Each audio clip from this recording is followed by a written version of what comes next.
Ontem à noite eu fui a Carpina e preguei num evento da nossa comunidade, um momento muito bonito, muito abençoado, um ginásio de esportes que estava cheio e havia muita unção no ambiente.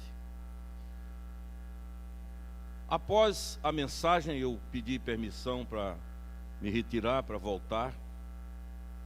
O reverendo Técio estava comigo lá.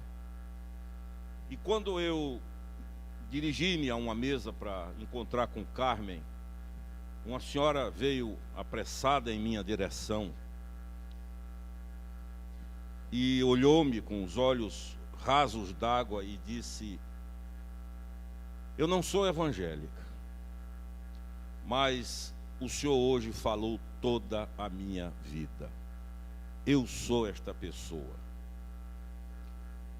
E eu comecei a refletir na volta sobre o assunto do sofrimento, das agonias e do pranto na vida das pessoas.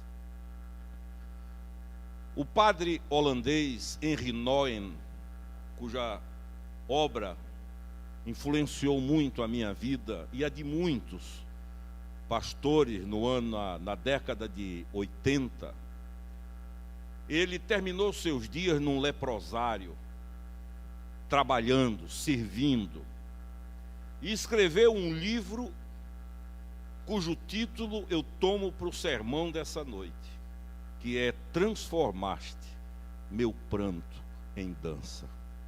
Aliás, esse versículo 11 que o reverendo Jair leu, que diz: "Converteste o meu pranto em folguedo", ele, na verdade, na tradução brasileira, que é uma transliteração da língua hebraica para o português, ele está assim: "Transformaste meu pranto em dança". Queridos, poucos homens sofreram como Davi.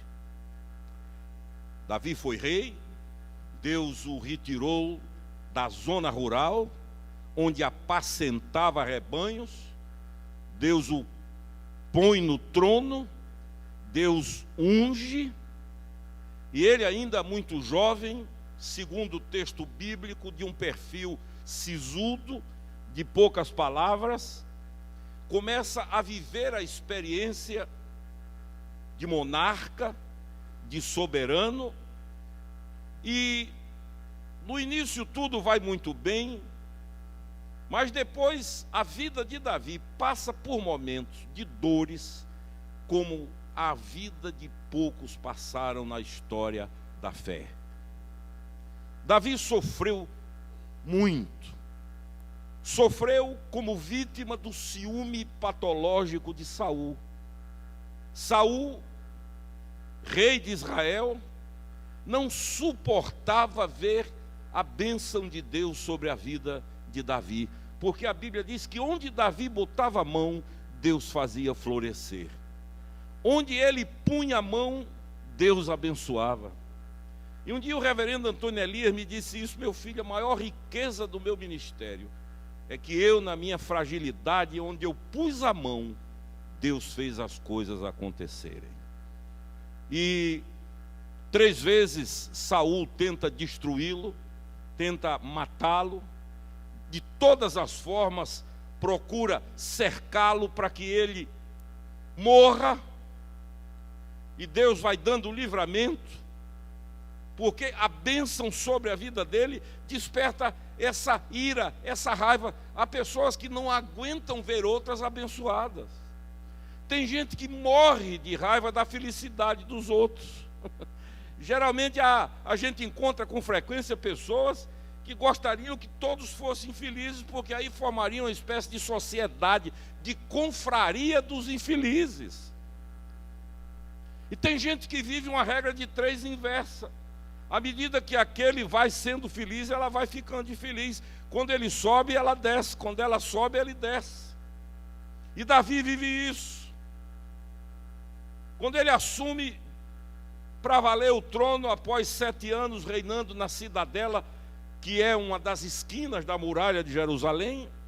Ele começa a viver problemas na família terríveis. Há um incesto dentro de casa. Ele tem uma filha estuprada por um filho. O irmão fez isso com a irmã. Ele vive homicídio, crime, assassinato dentro de casa. Ele adultera.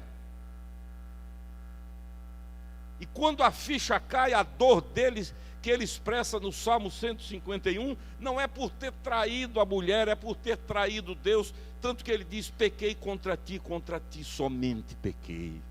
A coisa começou aí.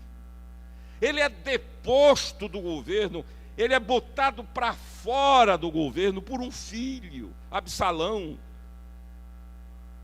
Absalão, cujo nome em hebraico é Abshalom, significa o pai da paz.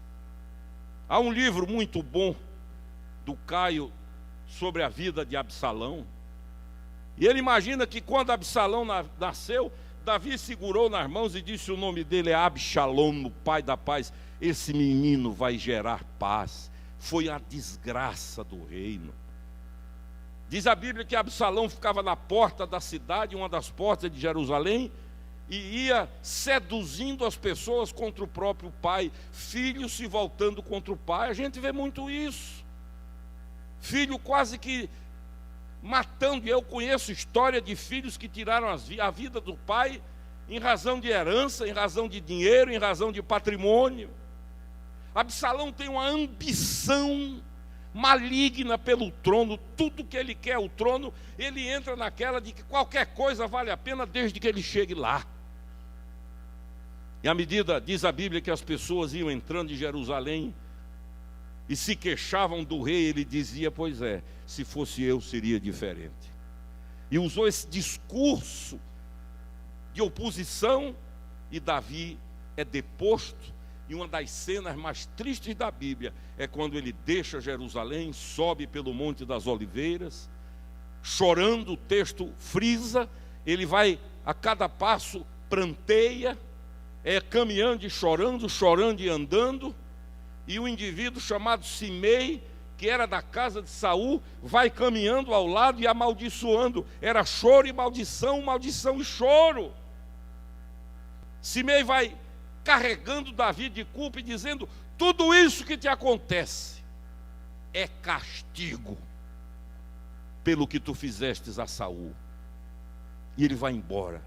Passa 2 anos em Gate, onde hoje está Gaza, entre os filisteus. Chega ao ponto de criar um teatro, faz-se de louco, de doido, espuma. Ele começa a espumar para preservar a vida. Tanto que o rei de Gate diz: será que já não tínhamos loucos suficientes aqui para mandarem mais um? Ninguém na Bíblia, talvez no Antigo Testamento, tenha chorado tanto, pranteado tanto. Se Davi fosse daqueles corações rebeldes, e não era, porque ele era um menino de coração bom, a Bíblia diz que ele era um menino segundo o coração de Deus, ele iria olhar para Deus e dizer: o que é que o Senhor fez comigo? Eu estava lá na zona rural, tomando conta do gado, vivendo minha vidinha, tinha meu alimento, tinha minha casa, ia tudo tão bem, eu tinha paz. O Senhor vai lá, me pega, me traz, me converte, me põe no trono, faz de mim o que eu nunca pensei ser. E ele diz isso em 2 Reis, quando ele ora a Deus e dizendo: quem sou eu e quem é minha casa para que tu tenhas me colocado aqui? E agora olha aí, choro, pranto, dor, família destruída, deposto por um filho, aquele que deveria me defender e que deveria prosseguir no meu lugar no trono. Esse filho é quem me trai, quem me engana, quem me depõe, quem tira do meu coração a paz. São dias de pranto. É aí que ele escreve mais adiante esse Salmo 30, esse salmo extraordinário. Em primeiro lugar, ele diz que estava adoecido. Olha o que diz aí: Senhor meu Deus, clamei a ti por socorro e tu me saraste. E ele deixa claro que não era uma doença física, era uma doença psicológica. Era aqueles ralos psicológicos onde muitas vezes a pessoa entra e desce e tem a sensação de que nunca mais vai parar de despencar. Ele diz assim: da cova fizeste subir a minha alma. Era lá, ele estava vivo na cova, a sensação que ele tinha. O que a mente dele decodificava como vida era alguém que estava vivendo uma enfermidade tão terrível que a sensação que ele tinha que estava na cova, vivendo numa cova. Preservaste minha vida ali. Davi viveu uma depressão terrível. Davi viveu uma depressão que, do ponto de vista humano, não teria possivelmente retorno. Ele chega, quando ele cita a expressão que a alma estava na cova, ele está dizendo, está numa situação que ninguém resolve, da cova ninguém me tira, eu estou absoluta e totalmente deprimido e não há mais como reagir, minha vida é cova.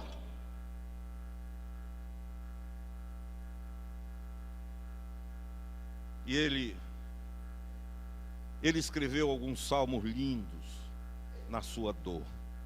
Davi foi como os cisnes que no sofrimento cantam mais doce. Davi foi como a ostra que na crise da dor produz a pérola.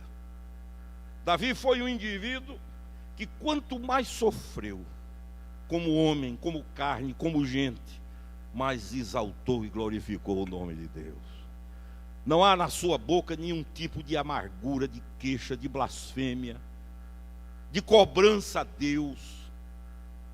Ao contrário, o coração desse moço produz coisas extraordinárias e ele começa a dar a mim e a você, porque eu não preciso ter nenhum tipo de evidência especial para ter certeza que aqui nessa noite, aqui, e os que me veem pela internet, há muitos que estão pranteando, chorando escondido pelos cantos, chorando quando a família dorme, afogando lágrimas em travesseiros, correndo para o banheiro para ninguém ver o choro. Há muitos de vocês que estão banhados por essas lágrimas amargas, ácidas. E eu quero dizer nessa noite, firmado na rocha desse evangelho que eu prego, que o Senhor quer transformar o seu pranto em dança. Durante 430 anos Israel gemeu, pranto, choro. Quando há libertação, eles estão diante de um mar, não podem atravessar, não há saída para a direita, para a esquerda, para canto nenhum. Eles assumem o fim, a fatalidade. Deus faz um milagre, eles atravessam e o choro é transformado em dança. Tanto que Miriam, diz a Bíblia, pega pandeiros e fitas serpentinas e começa a dançar de um lado para o outro, enquanto Moisés canta aquele que é o salmo de sua vida. Davi diz que a primeira coisa que nos conforta é essa: a ira do Senhor não passa de um momento, mas o seu favor dura a vida inteira. O que Davi está dizendo é: o pranto vem, é inevitável, acontece, mas ele dura um momento. Agora, a benignidade, a benevolência, o amor, o carinho, o afeto do nosso Deus, diz ele, dura a vida inteira. O pranto diante da ação benigna de Deus é nada, é fração. É por isso que ele mesmo diz: o choro pode durar uma noite, mas a alegria, a explosão de gozo vem ao amanhecer. E assim ele encarou suas dores. O Salmo 51, o Salmo 139, o Salmo 32, o Salmo 38, que tem linguagem de funeral, de morte, explodem e encerram com a glorificação do Senhor em outros salmos, porque ele entende isso. Está ruim, estou chorando, as lágrimas são amargas, mas isso vai acabar, porque quem anda com Deus, o fim da história não é pranto, é dança em nome de Jesus. Depois ele nos dá outra coisa. Ele nos ensina o engano da prosperidade. Há pessoas que vão bem até que prosperam. Quando prosperam, dão para trás na vida com Deus. Ele mostra o risco de se lidar com a prosperidade. Há pessoas que, quando são materialmente abençoadas, abdicam da vida com Deus. Eu já vi uma esposa dizer: tenho saudade da época que nós vivíamos apertados, porque nós vivíamos com Deus. É o que Davi diz, ele diz aqui: quanto a mim, no verso 6, dizia eu na minha prosperidade, jamais serei abalado. Tenho para 2, 3 gerações. O que eu juntei é para filho, neto, bisneto, tataraneto. Uma coisa eu sei: jamais serei abalado. E ele percebe o engano, ele percebe a falácia, e ele nos ensina o risco que corremos na vida de não sabermos ter o que Deus nos dá. Há pessoas que usam contra si e contra a família a bênção material que Deus dá. Conheço gente que viveu a grande parte da vida abençoado, não que dificuldade abençoe ou que dificuldade facilite a vida espiritual, não é isso que eu estou dizendo.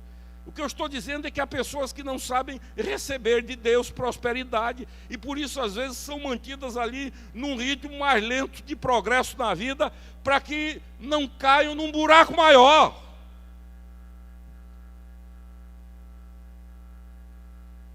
Ele dizia: jamais serei abalado. Esse homem sofreu, queridos. Eu estou aqui lembrando do profeta Oséias, que foi outro. Oséias ama uma mulher, casa, descobre logo que está sendo traído, que ela o engana, passa a viver uma agonia, nasce a primeira filha, e ele externa a amargura do coração quando bota o nome da filha, e o nome que ele põe na filha é desfavorecida. E diz a Bíblia que quando desfavorecida é desmamada, a mulher engravida de novo, e quando nasce agora um menino, ele coloca o nome do menino, não é meu povo, dizendo não é de Deus. Os nomes têm a ver com isso. Aliás, hoje de manhã vivemos um momento delicioso aqui com o reverendo Carlos Alberto, que contou a história de um paciente dele, lá em coisa que só acontece em Campina Grande mesmo. E o nome do menino era José Tchaikovsky. A mãe chamava de Chay, Zé Chay. E aí eu aproveitei a deixa, lembrei de outros lá da minha terra. Lá tinha Stalin, tinha Lenin. Lenin, o cantor, nosso Lenin, ele é nascido lá. Mas um amigo meu, que Tess conhece, um dia recebeu, não havia motoqueiro, e um menino, adolescente, rapazinho, foi levar uma encomenda e entregou, e ele gostou do menino, mas esse meu amigo, que o Tess conhece, ele era nazista assumido, tinha capacete alemão, Mausas na coleção, e ele está todo animado com o menino, aí olha para o menino, um afrodescendente, pequenininho, mirrado, e diz: como é seu nome? O menino diz: Eisenhower.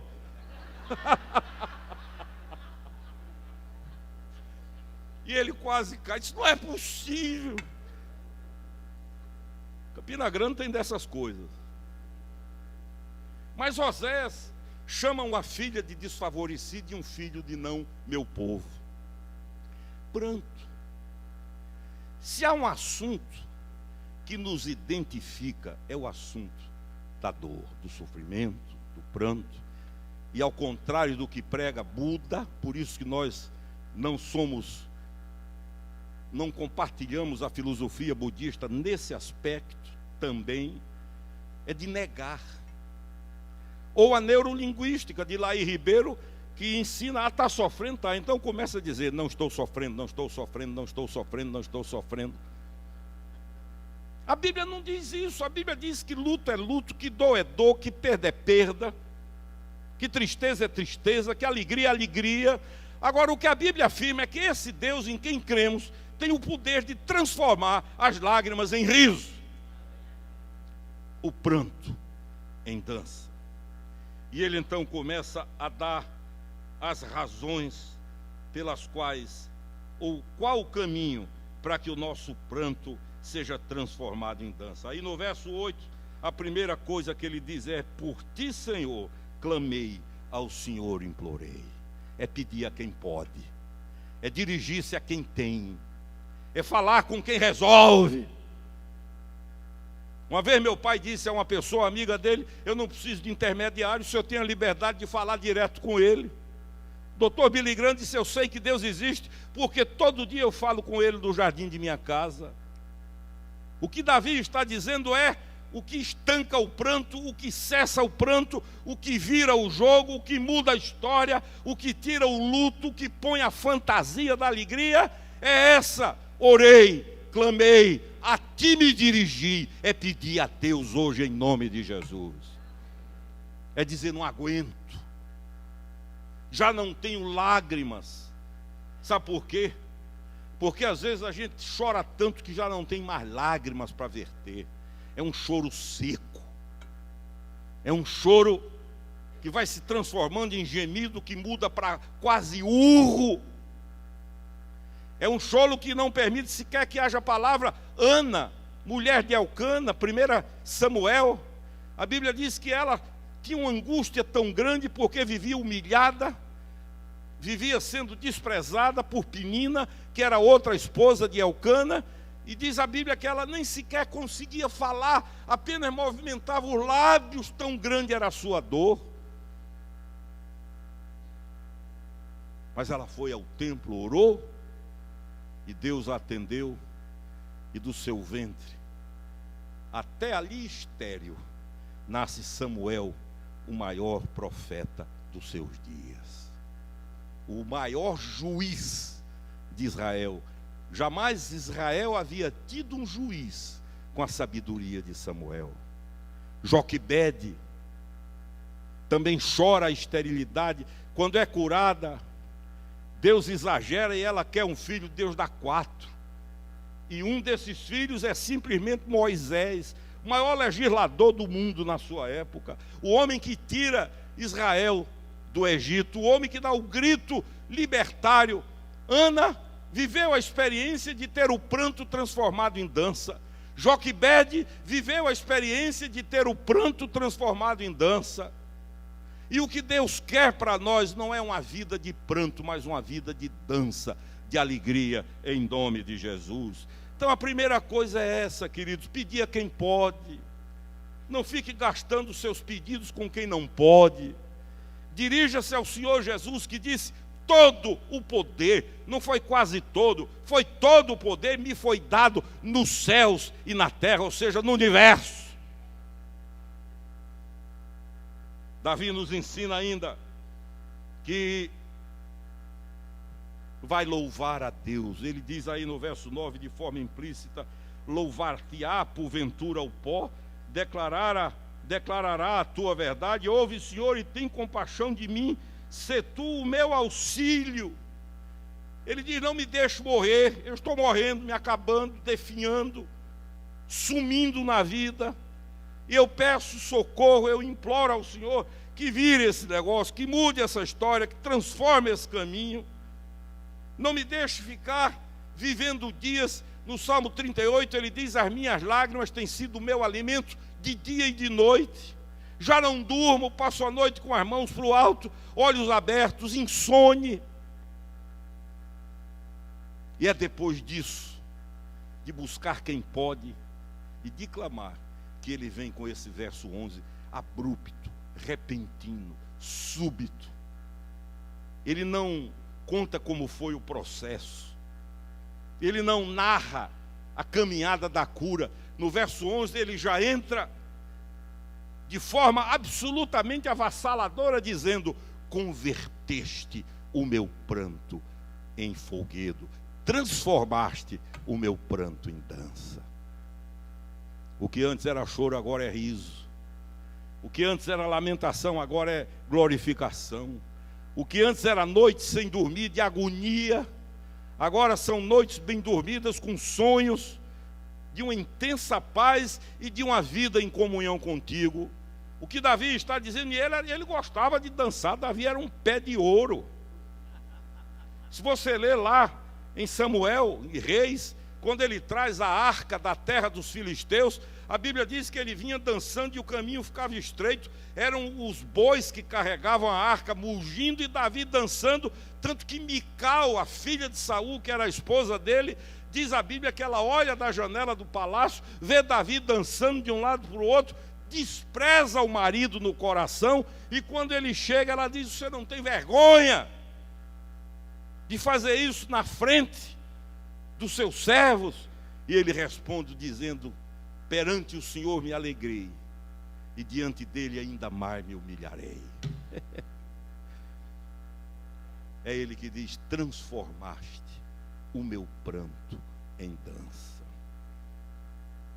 A tradução brasileira da Bíblia, que já esgotou, que é uma transliteração do hebraico para o português, esse versículo está exatamente assim: transformaste o meu pranto em dança. Eu conheço gente que, quando o pranto foi transformado em dança, andava pelas ruas da cidade sorrindo. Quem olhasse dizia: pirou, está louca. Foi que houve. Tem uma que nós dois conhecemos, chamada Dione. Para mim é a maior pregadora do evangelho que eu já vi na minha vida. E durante 3 ou 4 dias, Dione saiu rindo pela cidade. As pessoas diziam: coitada. Coitado de quem dizia coitada. O pranto foi transformado em dança. Eu quero convidar você para que hoje entregue a Deus, faça o que Davi fez. Diga assim: Senhor, está difícil. Eu não aguento mais ver a família dormindo e eu chorando. Eu não aguento mais me esconder para chorar sem ninguém ver. Eu não aguento mais molhar fronha com lágrima. Senhor, estou no limite. Clamei ao Senhor, diz Davi, ele me ouviu. Transforma hoje meu pranto em dança. Agora, o que você precisa é entregar tudo isso ao Senhor.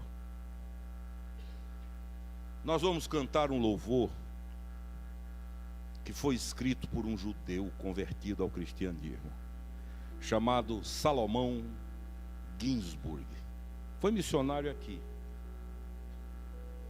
Ainda jovem, Salomão Ginsburg, filho de um judeu ortodoxo, ouviu falar de Jesus e o Espírito Santo abriu os olhos dele para a beleza do rei. E ele entregou-se.